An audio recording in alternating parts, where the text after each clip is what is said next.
My rules here.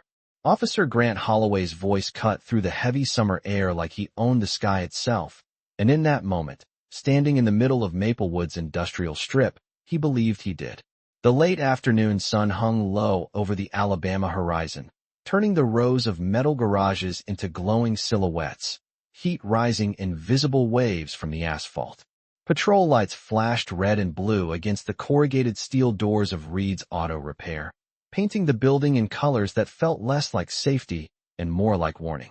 A small crowd had gathered along the sidewalk, drawn by the noise, by the authority in Grant's tone, by the spectacle of a uniform deciding what stayed and what didn't. Marcus Reed stood a few feet away from his garage, hands relaxed at his sides, dark eyes steady, grease still faintly marking the cuffs of his work shirt. He didn't shout. He didn't step forward. He simply watched as Officer Holloway paced in front of the bay doors like a man inspecting property he believed he owned. "You were told," Grant said loudly, gesturing toward a folded notice taped crookedly near the entrance.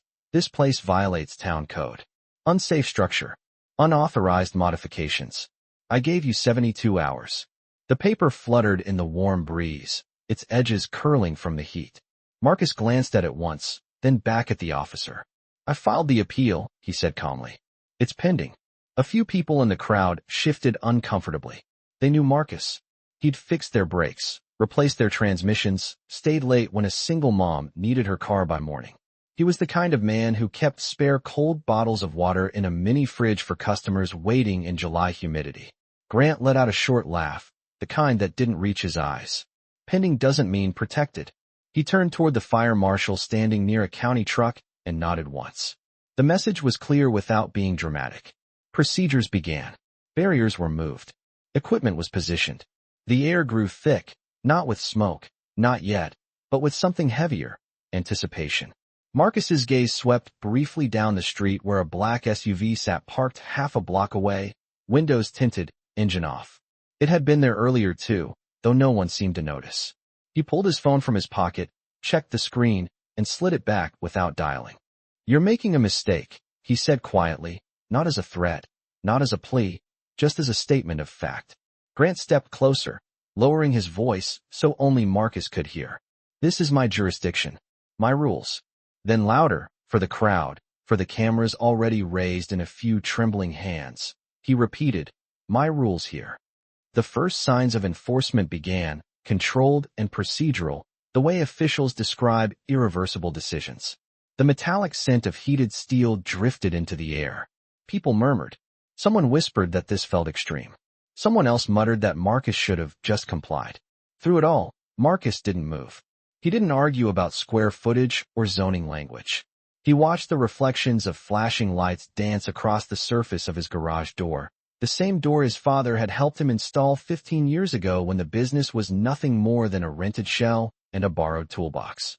Grant stood tall, chest out, badge catching the sunlight like a signal flare. In his mind, this was order being restored, a message being sent. What he didn't see, what he couldn't see, was the silent chain reaction already in motion beyond the edge of his authority, a reaction that had less to do with a small-town code violation and more to do with federal paperwork bearing a name he would soon wish he had recognized before he ever said the words, "My rules here." The metallic scent in the air grew stronger as the procedures continued, controlled and deliberate, the kind of official action that leaves no room for debate once it begins. Marcus Reed remained where he stood, the fading sunlight outlining his frame against the backdrop of the shop he had built from a single hydraulic lift and a second-hand toolbox 15 years earlier.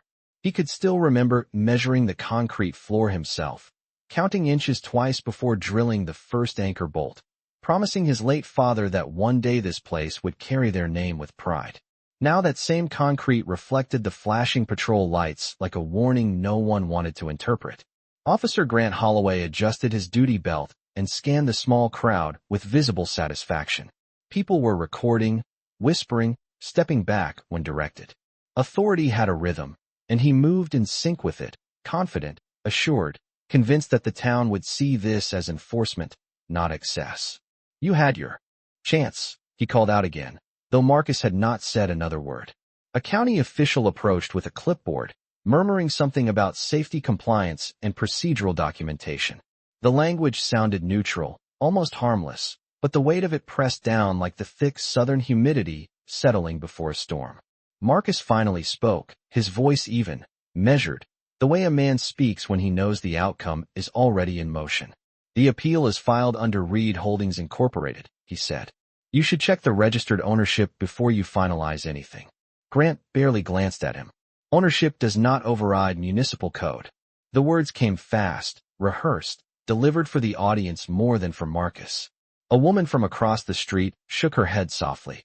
She had brought her sedan here every spring for an oil change. A teenage boy stood near her, phone raised, eyes wide, absorbing the lesson without fully understanding it. Marcus shifted his weight and looked again down the road. The black sport utility vehicle remained parked, windows dark, engine still off. No sirens. No urgency. Just presence. His phone vibrated once in his pocket. He did not check it immediately. He let the moment breathe. Grant signed a form with a firm stroke of his pen and handed it back with a curt nod. "Proceed," he said. The word carried finality. Procedures escalated in accordance with policy, careful and methodical, leaving no visible room for emotion. The metal siding of the garage began to react under the authorized operation, groaning softly as heat met steel. A ripple moved through the crowd. Someone muttered that this felt unnecessary. Someone else whispered that maybe Marcus had crossed a line none of them knew about. Through it all, Marcus's expression did not crack. His eyes reflected not panic, not anger, but calculation. He finally reached into his pocket and checked the screen. A single message blinked back at him, "Stay where you are." On the far end of the street, the black vehicle's engine came to life, low and steady, almost imperceptible beneath the hum of equipment and murmuring voices. Grant remained unaware, shoulders squared, posture rigid, still believing that the boundaries of his authority ended exactly where he decided they did. What he could not see was that the paperwork Marcus had referenced was not ordinary, and the name tied to that holding company was not local. The sun dipped lower, casting long shadows across the asphalt, and for the first time since the confrontation began, the balance of power shifted silently, not with shouting, not with force, but with the quiet certainty that someone beyond this street had just taken notice. The low hum of the black sport utility vehicle rolling forward blended into the background noise so smoothly that most of the crowd did not register it at first, but Marcus Reed did. He watched as it eased to the curb with deliberate calm, tires stopping exactly parallel to the faded yellow line, as if precision itself had arrived on the scene. Officer Grant Holloway remained focused on the activity in front of him, exchanging brief nods with county personnel, his posture still rigid with authority. The late-day sun had nearly slipped behind the tree line, casting long shadows that stretched across the asphalt like silent witnesses. The metal siding of the garage continued to reflect the flashing patrol lights, but now another reflection appeared in its surface, darker and steadier. The driver's side door of the sport utility vehicle opened, and a man in a charcoal suit stepped out, jacket pressed, tie perfectly centered, expression unreadable. He did not rush. He did not shout. He simply observed for a moment before walking forward with measured steps. A second vehicle turned onto Maplewood Drive and stopped several yards behind the first, equally discreet, equally controlled. The murmuring among the bystanders shifted in tone. This was different. The suited man reached the edge of the taped perimeter and displayed a credential wallet with a single smooth motion. The badge inside caught the fading sunlight, distinct in its design, unmistakable in its authority. "Federal Bureau of Investigation," he said evenly, voice calm but firm. "We need to speak with the officer in charge." Grant turned, irritation flashing across his face before he masked it with a thin smile. "This is a local code enforcement matter," he replied. "We have it under control." The agent's gaze moved briefly to the garage, then to Marcus, then back to Grant. "The property listed under Reed Holdings Incorporated is part of an ongoing federal oversight initiative," he said. "Any structural action requires prior coordination." The words landed softly, but their meaning carried weight. A second agent approached, holding a tablet device. He tapped the screen and rotated it so Grant could see. On it was a digital document bearing a federal seal and a name in bold lettering. Daniel Whitmore, Director. The air seemed to thin. The crowd fell quieter, phones still raised, but hands suddenly unsteady. Grant glanced at the document, then back at the garage as if the building itself had just shifted allegiance. "There must be some mistake," he said, his voice losing a fraction of its earlier certainty. The first agent did not react. "The registered holding company was established 18 months ago as part of a broader investigation into municipal compliance patterns," he explained. "This location is protected under federal jurisdiction pending review." Marcus finally stepped forward, not aggressively, not triumphantly, just enough to be heard. "I mentioned the registered ownership," he said. His tone remained steady, almost gentle. The patrol lights continued flashing, but their rhythm now felt out of place against the composed presence of the agents. Grant looked around as if expecting someone from his department to intervene, to reaffirm his authority, but the faces behind him were uncertain. The sun dipped fully below the horizon, leaving the street bathed in twilight. In the growing dusk, the hierarchy that had seemed so clear only minutes earlier began to blur, and for the first time since he declared control over the scene, Grant Holloway stood in silence, realizing that the rules he claimed might answer to something far beyond Maplewood Drive. The tape that had marked the perimeter fluttered loosely in the evening breeze as federal agents began speaking quietly with county personnel, their voices low but decisive. The procedural activity that had once felt unstoppable now slowed to a careful halt. Officer Grant Holloway stood a few feet away from the garage, hands resting stiffly on his duty belt, staring at the federal credentials as if they might dissolve under prolonged scrutiny. The flashing patrol lights were turned off one by one, leaving the street illuminated only by the soft glow of storefront signs and the pale wash of street lamps flickering on above Maplewood Drive. The lead agent stepped aside to take a brief call, speaking in measured tones, confirming location coordinates, referencing file numbers that carried weight far beyond this small Alabama town. Marcus Reed remained still, the faint scent of heated metal lingering in the air around his shop. He looked at the structure not as a casualty, but as something that had withstood a test. His father had once told him that buildings can be repaired, but reputations, once exposed, reveal their true foundation. Grant finally cleared his throat. "No one informed this department of any federal oversight," he said, attempting to regain footing through technicality. The second agent responded without hesitation. "Notification was filed through appropriate channels 18 months ago. It is not our responsibility if it was ignored." The words settled heavily. A few townspeople exchanged glances, connecting dots they had never been given permission to see. For years, minor citations had appeared disproportionately at certain addresses. For years, complaints had quietly disappeared. Marcus had endured them without public protest, filing paperwork, documenting interactions, preserving every notice and every inspection record inside a locked filing cabinet in his office. He had been patient because patience was part of the plan. The lead agent returned from his call and addressed Grant directly.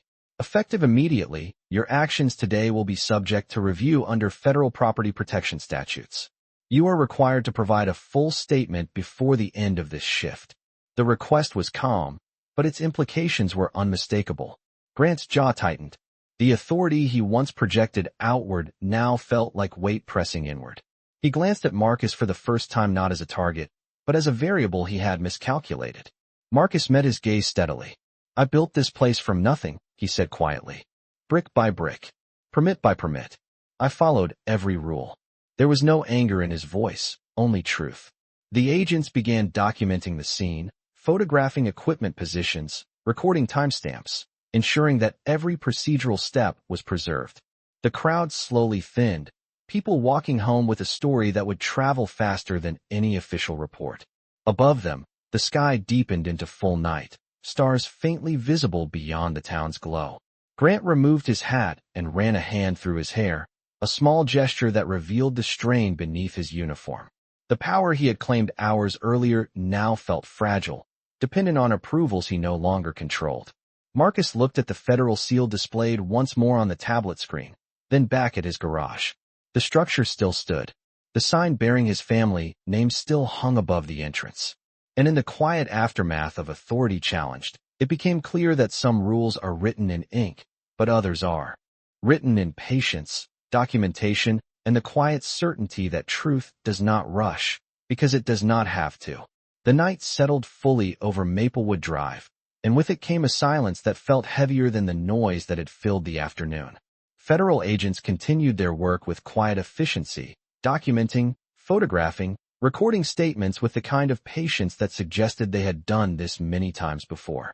Officer Grant Holloway stood near his patrol vehicle, no longer directing the scene, no longer issuing commands. Instead, he waited. The shift in posture was subtle but unmistakable.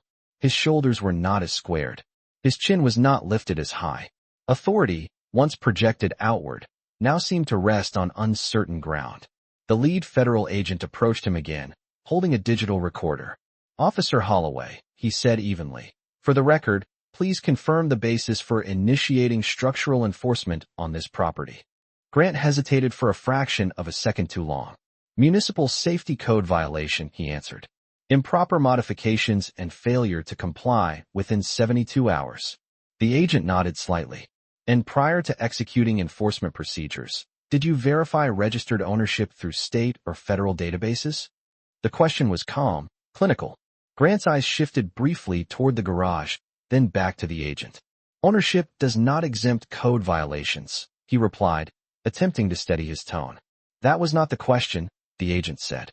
The air cooled further as a faint breeze moved down the street, carrying the scent of oil and metal from inside the garage. Marcus Reed stood just outside the entrance, looking at the familiar tools lining the walls. The hydraulic lift centered beneath fluorescent lights that still hummed softly overhead. He remembered the first car he repaired there, a faded pickup truck that barely ran, and the feeling of pride when the engine turned over smoothly after hours of work.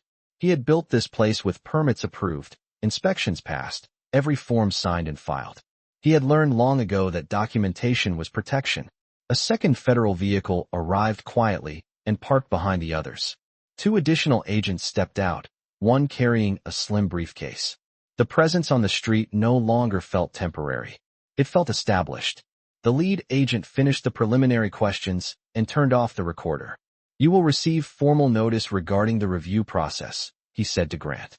"Until then, you are instructed to cease any further action related to this property." Grant nodded once, though the motion lacked conviction. For the first time that evening, he looked directly at Marcus without interruption.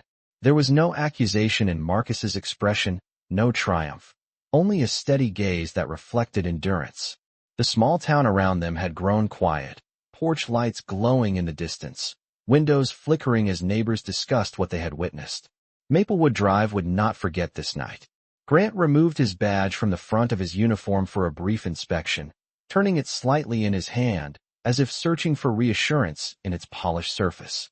It still gleamed under the streetlight, but the meaning behind it felt altered. Across the street, a young boy who had been recording earlier lowered his phone and whispered to his mother, asking why the other officers had arrived. She did not answer immediately. Some lessons unfold slowly. The federal agents finalized their documentation and began coordinating next steps, their movements precise, measured, unhurried. Marcus took one final look at the front of his garage, at the family name painted across the sign, and exhaled quietly. He had not raised his voice. He had not fought. He had simply stood in truth and waited for it to arrive. And as the night deepened over Maplewood Drive, it became clear that authority spoken loudly can fade, but authority rooted in truth stands firm, even when tested under the harshest light. By the time the last federal vehicle adjusted its position under the streetlights, Maplewood Drive no longer felt like the same place it had been that afternoon. The energy had shifted from confrontation to reckoning, from noise to careful observation. Officer Grant Holloway remained near his patrol car, hands resting against the cool metal of the door, staring at the reflections of the agents moving in quiet coordination. The badge on his chest still caught the light, but it no longer commanded the street. It simply reflected it. The lead federal agent approached Marcus Reed this time, his tone respectful, measured. "Mr. Reed, we appreciate your cooperation. We will be conducting a full review of municipal enforcement records connected to this location." Marcus nodded once. "Everything is documented," he said. "Every inspection, every notice, every appeal." His voice carried neither pride nor bitterness. It carried preparation. Inside the garage, the fluorescent lights continued their steady hum, illuminating shelves of labeled parts, neatly arranged tools, invoices stacked in precise order on a desk worn smooth by years of use. This was not chaos. This was structure. And structure had been tested. Across the street, a few neighbors lingered longer than necessary, drawn not by spectacle anymore, but by the weight of what they had witnessed. They had seen authority rise quickly. They had seen it pause. And now they were watching it answer. One of the federal agents approached Grant again, this time with a printed notice. "Officer Holloway," he said calmly, "pending internal coordination with your department, you are advised that today's actions will be included in a broader compliance audit. You will be contacted formally within 48 hours. The number hung in the air like a countdown. Grant took the paper slowly. His hand, once so steady while signing enforcement orders, tightened slightly around the edge. "This was a code issue," he said, but the words sounded less like certainty and more like defense. "Then the review will clarify that," the agent replied without raising his voice. Silence followed. Not the silence of fear, the silence of inevitability. Marcus stepped forward just enough to close the distance between them, not invading, not provoking. "I never asked for special treatment," he said quietly. "I asked for fair treatment." The sentence landed heavier than any accusation could have. Grant met his eyes fully this time. In them, he did not see defiance. He saw resilience, the kind built over years of enduring questions that others were never asked. The federal agents began packing equipment, their presence now routine, almost administrative. The immediate escalation was over. What remained was process. Grant looked down at the pavement where hours earlier he had declared control without hesitation. The asphalt was unchanged. The lines were the same. But the ground beneath his certainty had shifted. A young voice from the sidewalk broke the stillness.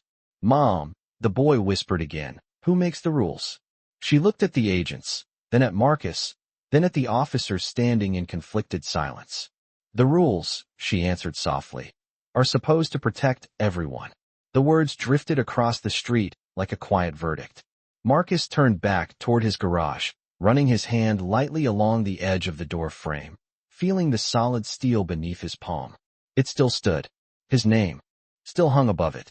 Grant folded the notice once and placed it in his pocket, the motion slower than any he had made that day. Under the steady glow of the streetlights, it became clear that power spoken loudly can command attention, but power that answers to truth must withstand examination. And on Maplewood Drive, examination had just begun. The federal vehicles remained parked along Maplewood Drive long after most of the neighbors had retreated inside, porch lights glowing like quiet witnesses to history unfolding in real time. The street no longer buzzed with confrontation. Instead, it carried the steady rhythm of documentation, verification, and consequence. Inside his patrol car, Officer Grant Holloway sat without starting the engine, hands resting on the steering wheel, staring at the reflection of his own uniform in the windshield. The badge still shined. The fabric was still pressed. But something intangible had shifted.